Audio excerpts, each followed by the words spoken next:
참 예수님, 안녕하세요. 6월 15일 월요일 성경 맛들이기 함께 합니다. 오늘도 계속 이어서 고린토 2서 함께 읽어 나가겠습니다. 성부와 성자와 성령의 이름으로 아멘. 말씀은 바로 내 곁에 있고 내 입에 있고 내 마음에 있다. 주님, 성령의 빛으로 저희 눈을 여시어 주님의 길을 보게 하시고 저희 귀를 여시어 생명의 말씀을 듣게 하소서. 아멘. 성부와 성자와 성령의 이름으로 아멘. 새 계약의 일꾼. 우리가 또 우리 자신을 내세우기 시작하려는 것처럼 들립니까? 아니면 우리도 어떤 사람들처럼 여러분에게 내보일 추천서나 여러분이 써주는 추천서가 필요하다는 말입니까? 우리의 추천서는 여러분 자신입니다. 우리 마음에 새겨진 이 추천서는 모든 사람이 알고 있으며 또 읽을 수 있습니다. 여러분은 분명히 우리의 봉사직으로 마련된 그리스도의 추천서입니다. 그것은 먹물이 아니라 살아계신 하느님의 영으로 새겨지고 돌판이 아니라 살로 된 마음이라는 판에 새겨졌습니다. 우리는 그리스도를 통하여 하느님께 이러한 확신을 가지고 있습니다. 그렇다고 우리가 무슨 자격이 있어서 스스로 무엇인가 해냈다고 여긴다는 말은 아닙니다. 우리의 자격은 하느님에게서 옵니다. 하느님께서 우리에게 새 계약의 일꾼이 되는 자격을 주셨습니다. 이 계약은 문자가 아니라 성령으로 된 것입니다. 문자는 사람을 죽이고 성령은 사람을 살립니다. 돌에 문자로 새겨 넣은 죽음의 직분도 영광스럽게 이루어졌습니다.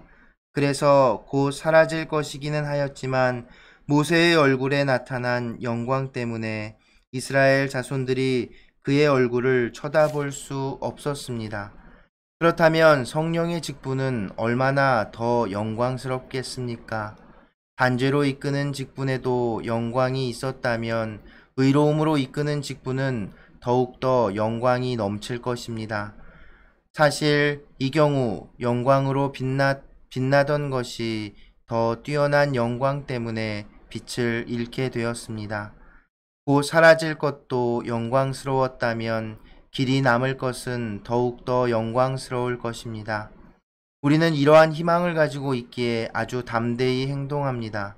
그리고 우리는 광채가 완전히 사라지는 것을 이스라엘 자손들이 쳐다보지 못하게 하려고 자기 얼굴에 너울을 들이운 모세처럼 하지도 않습니다. 그런데도 이스라엘 자손들은 생각이 완고해졌습니다.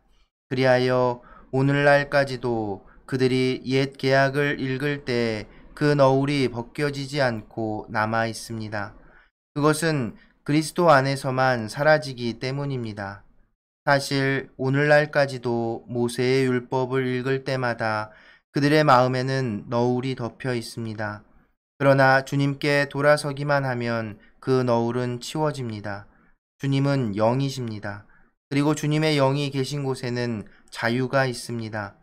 우리는 모두 너울을 벗은 얼굴로 주님의 영광을 거울로 보듯 어렴풋이 바라보면서 더욱더 영광스럽게 그분과 같은 모습으로 바뀌어 갑니다.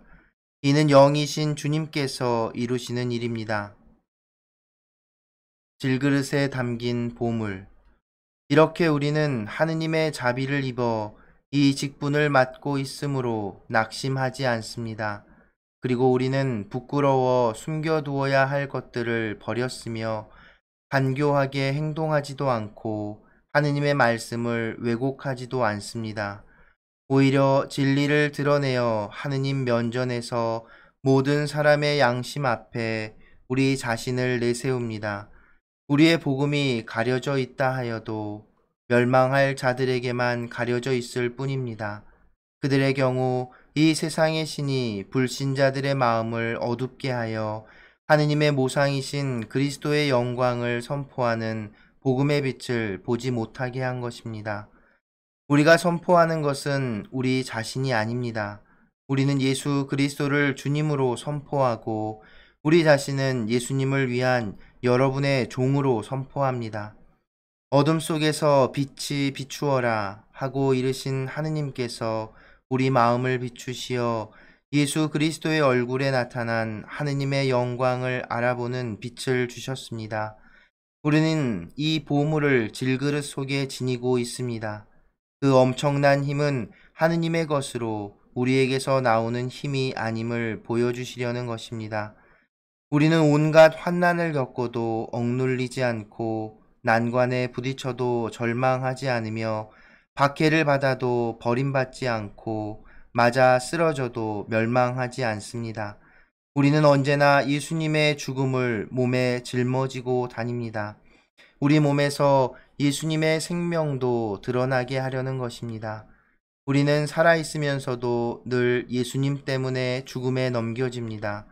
우리의 죽을 육신에서 예수님의 생명도 드러나게 하려는 것입니다.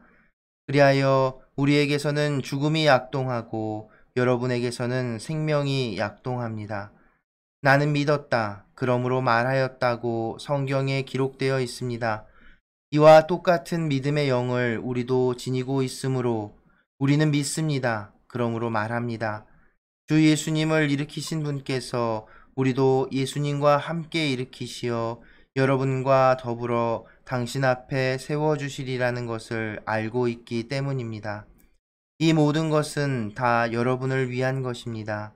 그리하여 은총이 점점 더 많은 사람에게 퍼져나가 하느님의 영광을 위하여 감사하는 마음이 넘치게 하려는 것입니다. 믿음에 따른 삶. 그러므로 우리는 낙심하지 않습니다. 우리의 외적 인간은 쇠퇴해 가더라도 우리의 내적 인간은 나날이 새로워집니다. 우리가 지금 겪는 일시적이고 가벼운 환난이 그지없이 크고 영원한 영광을 우리에게 마련해 줍니다. 보이는 것이 아니라 보이지 않는 것을 우리가 바라보기 때문입니다. 보이는 것은 잠시뿐이지만 보이지 않는 것은 영원합니다. 우리의 이 지상 천막집이 허물어지면 하느님께서 마련하신 건물, 곧 사람 손으로 짓지 않은 영원한 집을 하느님께서 얻는다는 사실을 우리는 압니다. 이 천막집에서 우리는 탄식하며 우리의 하늘 거처를 옷처럼 덧입기를 갈망합니다. 사실 우리가 천막을 벗더라도 알몸이 되지는 않을 것입니다. 우리는 이 천막 속에 살면서 무겁게 짓눌려 탄식하고 있습니다. 이 천막을 벗어버리기를 바라는 것이 아니라 그 위에 덧입기를 바라기 때문입니다. 죽을 것을 생명이 삼키도록 말입니다. 바로 이 일을 위하여 우리를 준비시키신 분은 하느님이십니다. 그분께서 우리에게 그 보증으로 성령을 주셨습니다. 그러므로 우리가 이 몸 안에 사는 동안에는 주님에게서 떠나 살고 있음을 알면서도 우리는 언제나 확신에 차 있습니다. 보이는 것이 아니라 믿음으로 살아가기 때문입니다. 우리는 확신에 차 있습니다. 그리고 이 몸을 떠나 주님 곁에 사는 것이 낫다고 생각합니다. 그러므로 함께 살든지 떠나 살든지 우리는 주님 마음에 들고자 애를 씁니다.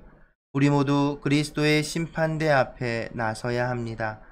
그래서 저마다 좋은 것이든 나쁜 것이든 이 몸으로 한 일에 따라 갚음을 받게 됩니다.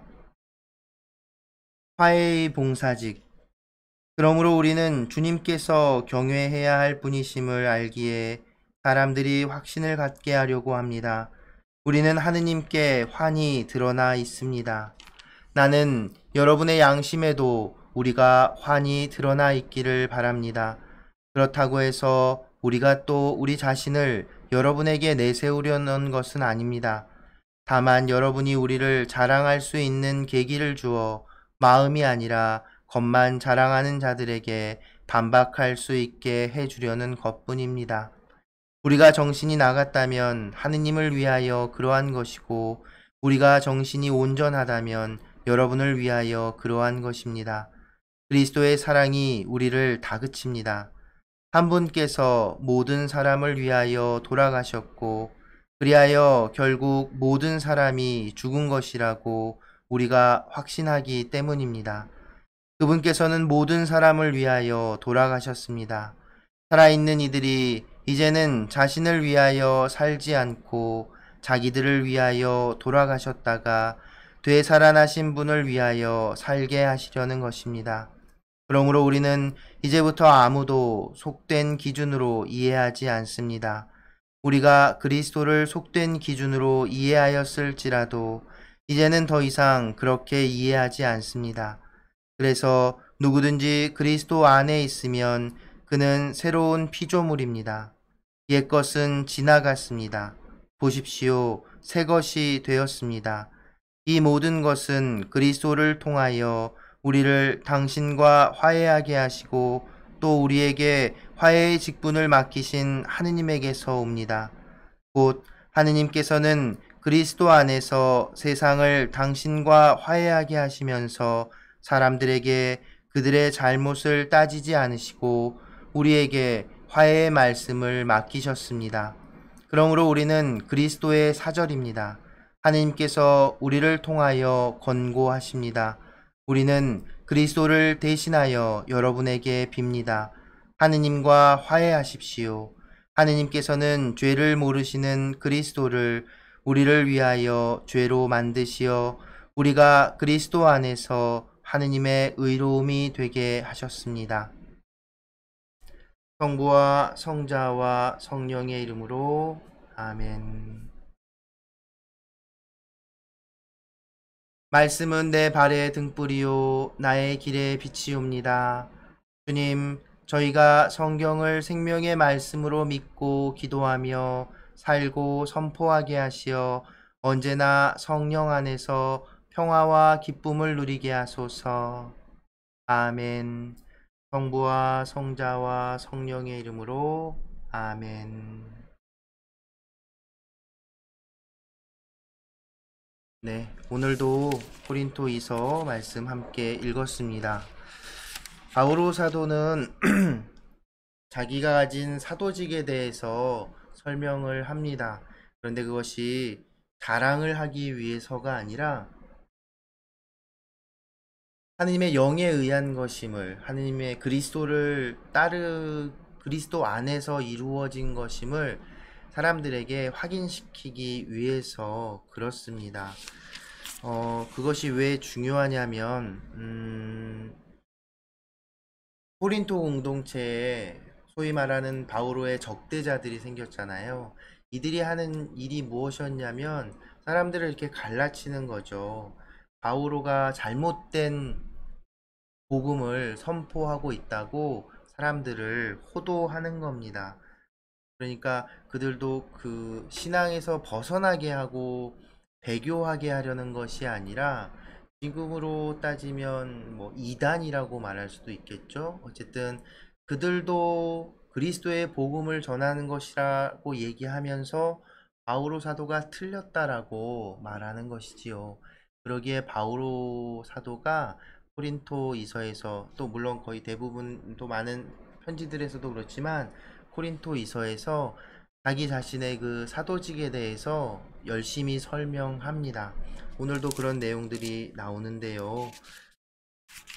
당신의 그 사도직은 화해를 위한 봉사직이라는 것, 그리고 모세하고 비교해서 새로운 계약의 일꾼이라는 표현을 쓰지요.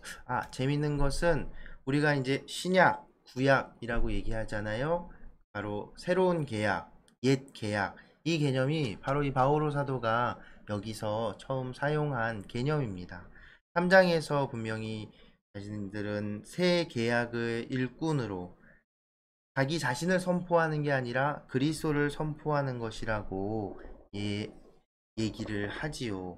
그리고 그 잘못된 믿음을 전하는 사람들, 자신의 적대자들, 특히 유대인들, 아마도 그 적대자들은 유대인 출신이었던 것 같아요. 그래서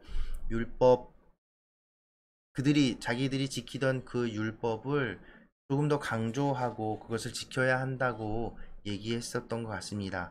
그래서 3장에서 모세로부터 받은 옛 계약, 그것과 자기가 선포하는 그리스도의 새로운 계약이 어떻게 다른지를 비교하면서 설명을 하지요. 옛 계약을 거부하고 부정하는 것이 아닙니다. 그것보다 더 나은, 더 영광스러운, 더 좋은 그리스도께로부터 오는 훌륭한 그 계약이, 새로운 계약이 있기에 그것을 따르라는 말을 하는 것이죠.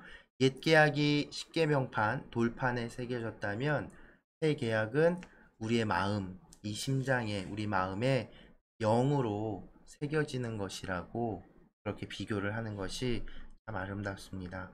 그러니까 우리가 신약, 구약하는 그 개념을 바로 바오로 사도가 처음 사용한 것이지요. 놀랍죠.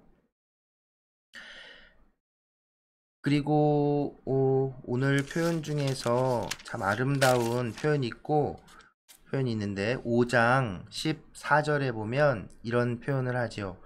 그리스도의 사랑이 우리를 다그칩니다. 한 분께서 모든 사람을 위하여 돌아가셨고 그리하여 결국 모든 사람이 죽은 것이라고 우리가 확신하기 때문입니다. 그분께서는 모든 사람을 위하여 돌아가셨습니다. 살아있는 이들이 이제는 자신을 위하여 살지 않고 자기들을 위하여 돌아가셨다가 되살아나신 분을 위하여 살게 하시려는 것입니다. 그리스도의 사랑이 우리를 다그친다라는 표현을 하죠. 굉장히 시적인 표현이죠. 실제로 지난번에 작년 말이었나요? 올해 초였나요? 그냥 생각이 잘 안 나는데 우리 본당에 와서 함께 음악 피정을 했던 권성일 형제님 기억하시나요? 형제님이 이 가사로 노래도 썼었죠. 그리스도의 사랑이 우리를 뭐였지? 갑자기 생각이 안 나네. 이거 아니었나? 재촉합니다 라고 했던 것 같네요. 어쨌든 이 표현이 너무나 아름다운 것 같습니다. 뭐 다그친다는 말은 사실 좀 부정적인 표현이잖아요. 뭐 이렇게 하도록 부추기고 이렇게 떠밀고 하는 그런 건데 그것을 그리스도의 사랑이 우리를 그렇게 한다는 것, 사랑이라고 한다는 것, 사랑받았다는 걸 깨달은 우리가 그 사랑을 전할 수밖에 없는 그런 이 복음의 성격, 그리스, 그리스도교 복음의 그 성격을 정말 아름답게 표현한 표현이라고 생각을 합니다. 그러니까 율법을 지키는 것처럼 어떤 의무감이나 그 규정 이런 것에 얽매여서 말 그대로 얽매이는 거죠. 부자연스러운 거예요. 종인 거예요. 그런데 그렇게 지키는 무언가가 아니라 예수님께서 우리를 위해, 나를 위해서 죽음까지도 받아들이셨다는 것, 죽으셨다는 것, 당신의 생명마저도 내어주셨다는 그 사랑을 받았음을 우리가 깨닫게 된다면, 우리는 그 사랑에 응답하고 또 그처럼 그 사랑을 함께 나누는 수밖에 없다는 그런 표현인 거죠. 이게 저는 어떻게 더 말로 표현이 안 되는데 이 표현 자체가 너무 아름답습니다. 그리스도의 사랑이 우리를 다그칩니다. 제가 이 노래 영상을 이렇게 바로 띄워드릴 순 없고 그거를 요 창에다가 이렇게 따라가실 수 있도록 그 주소를 기록을 연결을 해 놓도록 하겠습니다. 그래서 그쵸. 그래서 바오로 사도는 아마도 성령의 이끄심에 따라 그 당신의 복음을 전한다고 했는데 회심 체험을 했잖아요. 정말 박해하던 완전 예수님과 이 반대편에 서 있다가 예수님을 만나고 부활하신 예수님을 만나고 그분을 알아보고 그리고 성령이 충만해져서 그것은 곧 뭐냐면 그 자신의 죄 많은 모습을 용서받은 체험이겠죠. 곧 사랑받은 체험인 겁니다. 그래서 그 사랑받은 체험 때문에 자기는 가만히 있을 수 없는 거예요. 그래서 막 이렇게 역마살이 끼어서 사람들에게 그 좋은 걸 전하지 않고는 배길 수 없었던 그 마음을 이렇게 표현한 것이 아닌가 하는 생각이 듭니다. 그리스도의 사랑이 우리를 다그칩니다. 그리스도의 그 사랑이 여러분도 오늘 하루 다그쳐서 그리스도의 사랑이 충만한 하루 되시기를 빕니다. 오늘도 함께 해주셔서 감사합니다.